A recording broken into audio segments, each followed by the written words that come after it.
அனைவருக்கும் இனிய மாலை வணக்கம்.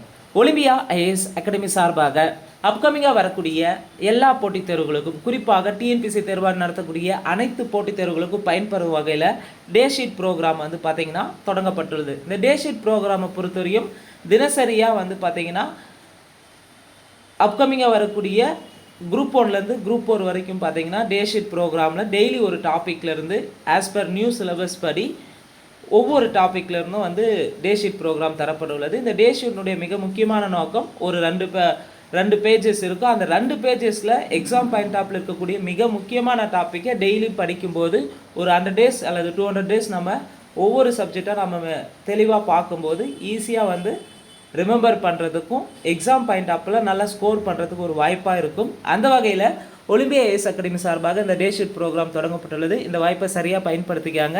அதே போல் ஒலிம்பியா ஐஏஎஸ் அகாடமி சார்பாக கம்மிங் நவம்பர் 1 முதல் வந்து பார்த்திங்கன்னா அப்கமிங்காக வரக்கூடிய group 2A, group 4 and group 1க்கான ஃபவுண்டேஷன் டெஸ்ட் சீரிஸ் வந்து ஸ்டார்ட் ஆக போகுதுங்க. இந்த ஃபவுண்டேஷன் டெஸ்ட் சீரிஸை பொறுத்தவரையும் ஸ்கூல் புக் வைஸாகவும் அதே போல் டிஎன்பிசி நியூ சிலபஸ் வைஸாகவும் வந்து தேர்வுகள் நடத்தப்பட உள்ளதுங்க. கிட்டத்தட்ட 85 தேர்வுகள் வந்து மொத்தமாக நடத்தப்பட உள்ளது. ஒரே ஒரு டெஸ்ட் பேட்ச் தான். Foundation test series test batch join பண்ண விருப்பம் இருக்கிறவங்க மேலே இருக்கிற நம்பரை தொடர்பு கொள்ளுங்கள். முதல் முறையாக நம்ம சேனலை பார்க்குறவங்க மறக்காமல் சப்ஸ்கிரைப் பண்ணிட்டு பெல் சிம்பில் கிளிக் பண்ணிவிடுங்க. நீங்கள் பெல் சிம்பில் கிளிக் பண்ணால் தான் நாங்கள் தொடர்ந்து அப்லோட் பண்ணுற வீடியோஸ் உங்களுக்கு நோட்டிஃபிகேஷனாக வரும். வாங்க வீடியோஸ்குள்ளே போகலாம். இந்த வீடியோவை பொறுத்தவரையும் யூனிட் 6ல் விடுதலை போராட்டத்தில் தமிழ்நாட்டின் பங்கு என்ற தலைப்பில் வந்து நமக்கு சிலபஸாக கொடுத்துருக்காங்க. குரூப் 1லேருந்து குரூப் 4 வரையும். அதில் மிக முக்கியமான 2 சங்கங்களை பற்றி நம்ம பார்க்கலாம். ஸோ விடுதலை போராட்டத்தில் தமிழ்நாட்டின் பங்கை பொறுத்தவரையும் பார்த்திங்கன்னா 18ஆம் நூற்றாண்டில் பாளையக்காரர்கள் கிளர்ச்சி நடந்திருக்கும். 1806 ஜூலையில் வேலூர் புரட்சி நடைபெற்றது. 19ஆம் நூற்றாண்டில் சென்னையில் உருவான இயக்கங்கள். 19ஆம் நூற்றாண்டில் 19th சென்ச்சுரியில் சென்னையில் 2 இயக்கங்கள் உருவாகியிருக்கும். 1 சென்னை வாசிகள் சங்கம், 2 சென்னை மகாஜன சங்கம். ஸோ இந்த 2 சங்கமே எக்ஸாம் பாயிண்ட் ஆஃப்ல ரொம்ப முக்கியமானது. ஸோ வீடியோஸை முழுமையாக பாருங்கள், ஸ்கிப் பண்ணாமல் பாருங்கள். சென்னை வாசிகள் சங்கம் பார்த்தீங்கன்னா தொடங்கப்பட்டது 1852ல் தொடங்கியிருப்பாங்க. இதனுடைய செயல்பாடு முடிவந்தது 1862. அதனால 1852 to 1862ன்னு போட்டிருக்கு.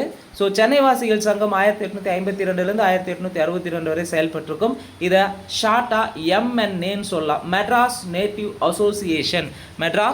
அசோசியேஷன் சொல்லலாம். இந்த சென்னை வாசிகள் சங்கத்தை தொடங்கியவர்கள்னு பார்த்தீங்கன்னா கஜுலு லட்சுமி நரசு சீனிவாசனார் தொடங்கியிருப்பாங்க. மிக முக்கியமாக தென்னிந்தியாவில் தொடங்கப்பட்ட காலத்தால் மூப்பட்ட ஒரு அமைப்பு தான் சென்னை வாசிகள் சங்கம். இதில் பெரும்பாலும் வணிகர்களே அதிக எண்ணிக்கையில் வந்து அங்கம் வகித்திருப்பாங்க. சென்னை வாசிகள் சங்கத்தின் நோக்கம் என்னன்னு பார்த்தீங்கன்னா பொதுமக்களின் தேவைகளை அனைவருக்கும் தெரிவிப்பது. 2 தனது உறுப்பினர்களின் நலன்களை முன்னெடுப்பது. 3 வரிகளை குறைக்க கோரிக்கை வைப்பது. இதுதான் சென்னை வாசிகள் சங்கத்தினுடைய மிக முக்கியமான நோக்கங்களாக இருந்தது. சென்னை வாசிகள் சங்கம் எதெல்லாம் எதிர்த்தாங்கன்னா கிறிஸ்துவ சமய பரப்பாளர்களின் செயல்பாடுகளுக்கு அரசு ஆதரவு அளித்ததை எதிர்த்தது. வருவாய்த்துறை அதிகாரிகளால் விவசாயிகள் சித்திரவதைப்படுத்தப்படுவதற்கு எதிராக இவ்வமைப்பு செயல்பட்டது.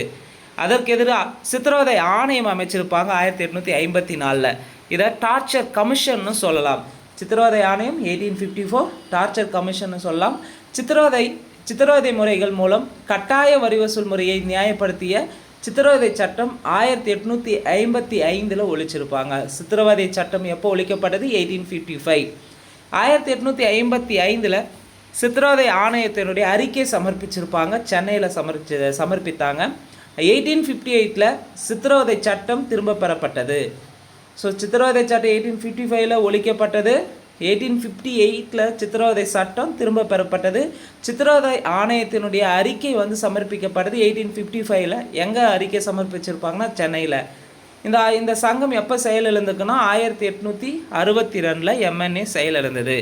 அடுத்து மிக முக்கியமான சபை சென்னை மகாஜன சபை உருவாக்கப்பட்டது 1884 மே 16 உருவாக்கியிருப்பாங்க.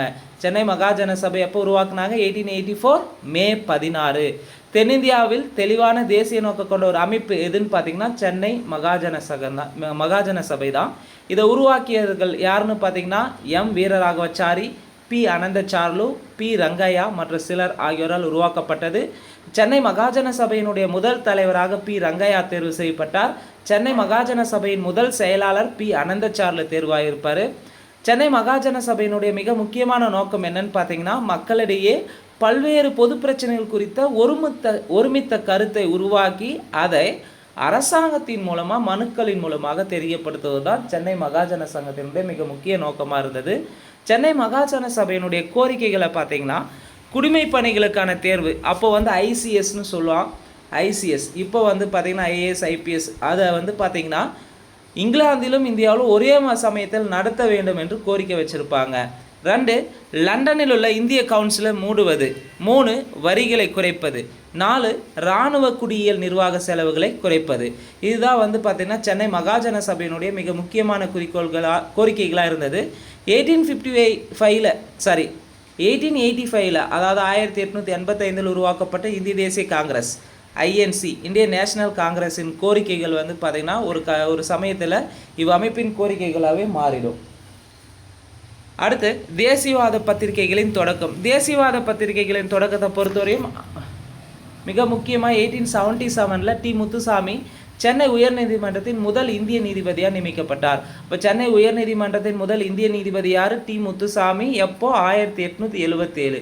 ஆல்ரெடி இவரை பற்றி கொஸ்டின் கேட்டிருக்காங்க. 1878 தி இந்து என்ற பத்திரிகையை தொடங்கியிருப்பாங்க. ஜி சுப்பிரமணியம், எம் வீரராகவச்சாரி மற்றும் நண்பர்கள் 4 பேர் தொடங்கந்தான் தி இந்து. இது தேசிய பிரச்சாரத்திற்கான ஒரு கருவியாக மாறியிருக்கும். ஜி சுப்பிரமணியத்தை பொறுத்தவரையும் 1891 சுதேசமித்திரன் என்ற தேசிய பருவ இதழை தொடங்கியிருப்பார். பிறகு 1899 பார்த்தீங்கன்னா சுதேசமித்திரன் நாளிதழாக இது மாறி இருக்கும். ஸோ ஜி சுப்பிரமணியம் 1891 சுதேசமித்திரன் தேசிய பருவ இதழை தொடங்கினார். 1899 சுதேசமித்திரன் நாளிதழாக மாறி இருக்கும். ஸோ இந்த ஷார்ட் நோட்ஸை ரெடி பண்ணி தந்தது பார்த்திங்கன்னா தயாரிப்பு சாப்பிட்றதுக்கே இளநிலை உதவியாளர் நெடுஞ்சாலைத்துறை அவர்களுக்கு ஒலிம்பியா ஐஏஎஸ் அகாடமி சார்பாக வாழ்த்துக்களை தெரிவித்துக் கொள்கிறோம். ஸோ மிக முக்கியமாக பார்த்திங்கன்னா எக்ஸாம் பாயிண்ட் ஆஃபில் இருக்கக்கூடிய each and every topic as per syllabus படி பார்த்திங்கன்னா டே ஷீட்டாக பார்க்குறேங்க. இந்த வீடியோ உங்களுக்கு பிடிச்சிருந்தால் லைக் பண்ணுங்கள், கமெண்ட் பண்ணுங்கள். மறக்காமல் டிஎன்பிஎஸ்சி எக்ஸாமுக்கு ப்ரிப்பேர் பண்ணுற உங்கள் ஃப்ரெண்ட்ஸ்க்கு ஷேர் பண்ணுங்கள். நன்றி, வணக்கம்.